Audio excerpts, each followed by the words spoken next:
Stock market నుంచి second income source generate చేసుకోవడం ఎలా అనే దాంట్లో మనం ఇదివరకు ఒక వీడియో చేసాం. అందులో స్టాక్ మార్కెట్ నుంచి సెకండ్ ఇన్కమ్ పాసిబుల్లా కాదా, దానికి మనం ఎలాంటి ప్లానింగ్ చేసుకోవాలి అనేది మాట్లాడుకున్నాం.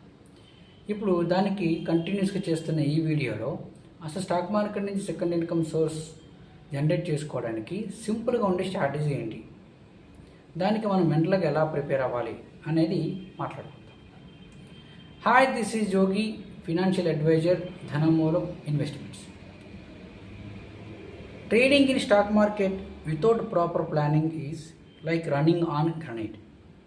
మనకి ఎటువంటి అవగాహన లేకుండా, ఎటువంటి ఒక చిన్న ప్లానింగ్ కూడా లేకుండా మార్కెట్లో ట్రేడింగ్ చేయడం అనేది very very very very risk. దీన్ని ఎవ్వరూ కాదనలేము. సో ఆ రిస్క్ తగ్గించుకోవడానికి, రిస్క్ లేకుండా చూసుకోవడానికి మనం చిన్న చిన్న ప్లానింగ్స్, దానికి పెద్ద పెద్ద ప్రిపరేషన్లు, పెద్ద పెద్ద ఎడ్యుకేషన్లు అక్కర్లేదు. చిన్న ప్లానింగ్తో మనం ఈ యొక్క పెద్ద రిస్క్ని ఓవర్కమ్ చేయొచ్చు. అది ఎలా అంటే దాని గురించి మనం ఇప్పుడు మాట్లాడుకుందాం. చాలామందికి ఒక బ్యాడ్ ఒపీనియన్ ఉంటుంది, మార్కెట్ అనేది మనల్ని నిలువున ముంచేస్తుంది, మనల్ని మోసం చేస్తుందని. కాకపోతే ఇక్కడ తెలుసుకోవాల్సిన విషయం ఏంటంటే మార్కెట్ ఎప్పుడు మనల్ని మోసం చేయదు, దాన్ని హ్యాండిల్ చేయలేక మనమే మోసపోతుంటాం. ఓకేనా? సో ఇక్కడ ఇంపార్టెంట్ థింగ్ ఏంటంటే హ్యాండిల్ చేయగలగడం, మేనేజ్ చేయగలగడం. అది కానీ వస్తే ఈరోజు సంవత్సరం పట్టచ్చు, 2 సంవత్సరాలు పట్టచ్చు, 5 years పట్టచ్చు, but definitely you can success in stock market. So ఆ ఒక్క విషయాన్ని కానీ మనం లాంగ్ లాస్టింగ్లో దృష్టిలో పెట్టుకుంటే డెఫినెట్గా మనం కాన్ఫిడెంట్గా మార్కెట్లో నిలబడగలుగుతాం. ఓకేనా? అయితే మనం చెప్పుకుంటున్న మాట ఏంటంటే సింపుల్ టెక్నిక్తో మనం మార్కెట్లో మినిమం ప్రాఫిట్ ఎర్న్ చేసుకోవడం ఎలా. దీనికి మార్కెట్లో కొన్ని వందల రకాల స్ట్రాటజీస్ ఉన్నాయి. ప్రతి ఒక్క స్ట్రాటజీని మనం ప్రాక్టీస్ చేసి దాన్ని ఇంప్లిమెంట్ చేసి తెలుసుకోవాలి. అది మనకు కుదురుతుందా?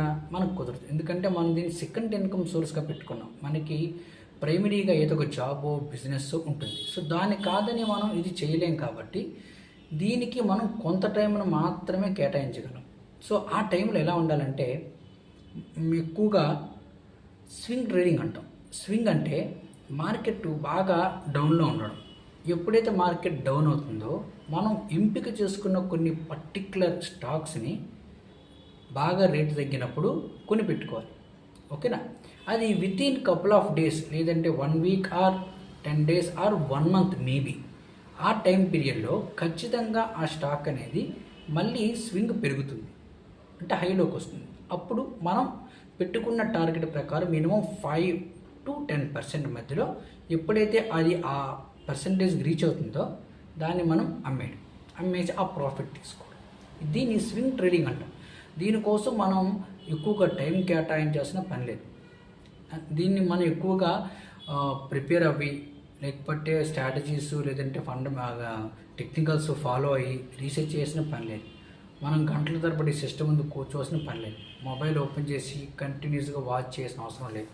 జస్ట్ మనం ఏంటంటే కొన్ని ఎంపిక చేసుకున్న స్టాక్స్ని ఎప్పుడు డౌన్లోకి వెళ్ళినాయో చూసుకోవడం, అప్పుడు బై చేయడం, మళ్ళీ వెయిట్ చేసి ఆ స్టాక్స్ ఎప్పుడు పెరుగుతున్నాయో చూసుకొని అమ్మడం.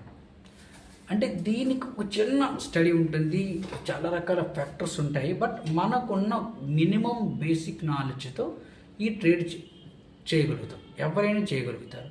ఇలా చేయడం వల్ల మనకి మంత్లీ ఆన్ ఎన్ యావరేజ్ ఒక 5 to 6% అయినా మనం ప్రాఫిట్ తీసుకోగలుగుతాం. ఇది పాసిబుల్. ఓకేనా? సో 1,00,000కి 5 to 6% అంటే 5 నుంచి 6,000 రూపాయలు. ఇది చాలా చాలా ఎక్కువ కదండి. అంటే ఎప్పుడు ఎలాగ ఉంటుందా అంటే చెప్పలేం. మార్కెట్ ఇప్పుడు ఒకే సైడ్ మూవ్ అవ్వదు, డౌన్ఫాల్ ఉంటుంది. కొన్నిసార్లు మనం పెట్టిన డబ్బులు 1, 2, 3 months కూడా స్టక్ అయినా అయిపోవచ్చు. అంటే ఆ స్వింగ్ మళ్ళీ రీచ్ అవ్వకపోవచ్చు. సో అది కూడా దృష్టిలో పెట్టుకొని మనం ఆన్ అండ్ యావరేజ్లో ట్రేడ్ చేస్తే మనకి మినిమం ప్రాఫిట్ అనేది జనరేట్ చేయగలుగుతాం. కాబట్టి ఇక్కడ మెయిన్ బెనిఫిట్ ఏంటంటే రిస్క్ జీరో. ఎందుకంటే మనం ఎంపిక చేసుకున్నవి మంచిగా బాగా ఫండమెంటల్గా బలంగా ఉన్న కంపెనీలు కాబట్టి ఆ కంపెనీలని మనం సెలెక్ట్ చేసుకున్నప్పుడు వాటిలో అంత లెస్కి వెళ్ళిపోయి కింద పడిపోయి పూర్తిగా మునిగిపోయే అవకాశం ఉండదు. అలాంటి కంపెనీలు కావు కాబట్టి మనం రిస్క్ అనేది జీరో. సో వాటికి స్వింగ్ అనేది అప్ స్వింగ్ డౌన్ స్వింగ్లు ఉన్నప్పుడు డౌన్లో కొనుక్కొని అప్లో అమ్ముకుంటాం. అదొక సింపుల్ స్ట్రాటజీ. ఓకేనా? ఈ స్ట్రాటజీని ఫాలో అవ్వడం వల్ల లాంగ్ రన్లో లాంగ్ రన్లో మనం చాలా వరకు ప్రాఫిట్ని జనరేట్ చేసుకోగలుగుతాం. అయితే ఇది ఎంతకాలం చేయొచ్చు అంటే మీకు మార్కెట్ మీద ఒక అబ్జర్వేషను, ఒక అవగాహన, ఒక స్టడీ, ఒక అండర్స్టాండింగ్ వచ్చినంత వరకు మనం మార్కెట్లో స్వింగ్ ట్రేడింగ్ చేస్తూ ఉంటే మీకు ప్రాఫిట్ కూడా మేక్ చేయడం వల్ల దాని మీద ఇంట్రెస్ట్ కూడా పెరుగుతుంది మార్కెట్ పైన. సో అప్పుడు మీరు ఫుల్ టైం కావాలనుకుంటే లేదా సెకండ్ సోర్స్గానే పెట్టుకొని వీలైనంత ఎక్కువ ఇన్వెస్ట్మెంట్ పెట్టుకోవడము, కొంచెం ఎక్కువ టైం కేటాయించుకోగలడము చేస్తే డెఫినెట్గా మీరు మార్కెట్లో సస్టైనబిలిటీ సాధించగలుగుతారు. ఓకేనా? అయితే ఇక్కడ మనం దీనికి కొన్ని టెక్నికాలిటీస్, ఫండమెంటల్స్ ఇవన్నీ కూడా మనం చూడాల్సిన పనిలే. మనం ఎటువంటి టెక్నికల్స్లోకి వెళ్ళట్లేదు. ఒక కంపెనీకి సంబంధించి ఇన్డెప్త్ మనం ఏం స్టడీ చేయట్లేదు, ఏం అబ్జర్వ్ చేయట్లేదు. జస్ట్ మనం ఏం చేస్తున్నామంటే ఆ కంపెనీ యొక్క అవుట్లుక్, కంపెనీ ఏంటి, ఆ కంపెనీ యొక్క మార్కెట్ క్యాపిటలైజేషన్ ఏంటి, కంపెనీ యొక్క బిజినెస్ మోడల్ ఏంటి, దాని పెర్ఫార్మెన్స్ ఎలా ఉంది అనేది మాత్రమే చూస్తున్నాం. దానికి మార్కెట్లో డిమాండ్ ఎంత చూస్తున్నాం. అలాంటి మంచి పెద్ద స్టాక్ని కొనుక్కొని అందులోని ట్రేడ్ చేస్తాం.